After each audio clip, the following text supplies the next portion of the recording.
समय पर काम करने का महत्व। एक किसान को अक्सर अपने काम के सिलसिले से शहर जाना पड़ता था। वह गांव से शहर का सफर या तो बैलगाड़ी से तय करता या पैदल जाता। इस कारण उसे विलंब हो जाता। एक दिन वह शहर के बाजार में खरीदारी कर रहा था तो उसे एक घोड़ा बेचने वाला दिखाई दिया। उसने विचार किया कि घोड़े से उसका सफर अधिक तेजी से तय हो जाएगा, इसलिए इसे खरीद लेना चाहिए। उसने उचित मोल भाव करके एक अच्छा घोड़ा खरीद लिया। घोड़े वाले ने उसे समझाया कि वह घोड़े को अच्छी खुराक दे और उसके पैरों की नाल कसकर रखे तो घोड़ा लंबे समय तक साथ देगा। किसान के लिए अब गांव से शहर का सफर करना आसान हो गया।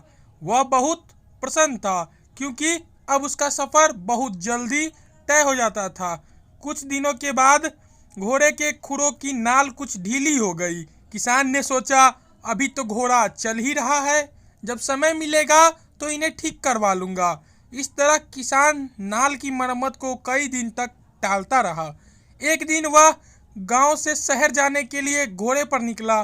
तभी उसने देखा कि घोड़े की खुरों की नाल कुछ ज़्यादा ही ढीली पड़ गई है। किसान ने सोचा कि अभी तो घोड़ा चल ही रहा है, शहर पहुंचकर इसे ठीक करवा लूंगा।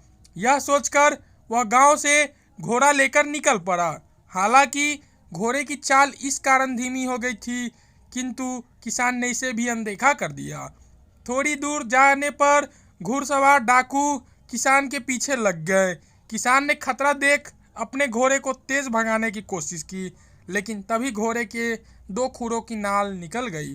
किसान का घोड़ा तेज भागने में असमर्थ हो गया।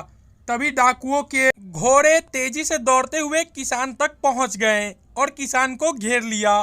डाकू किसान का सारा धन लूट कर ले गए। किसान पछताने लगा कि यदि उसने समय पर घोड़े के खुरों की नालों की मरम्मत करा ली होती तो वह तेजी से अपने घोड़े को भगाकर डाकुओं की पहुंच से दूर जा सकता था और उसका धन लूटने से बच सकता था। पर अब वह पछताने के अलावा कुछ नहीं कर सकता था। सार यह है कि निरंतर किसी काम को टालते रहने से एक दिन परेशानी अवश्य खड़ी होती है और तब उसकी उपयोगिता मालूम होती है। इसलिए प्रत्येक काम को समय रहते पूरा कर लेना चाहिए। इस कहानी से हमें यही सीख मिलती है कि हमें अपना काम समय पे कर लेना चाहिए। कहानी अच्छी लगी हो तो चैनल को सब्सक्राइब कर दे।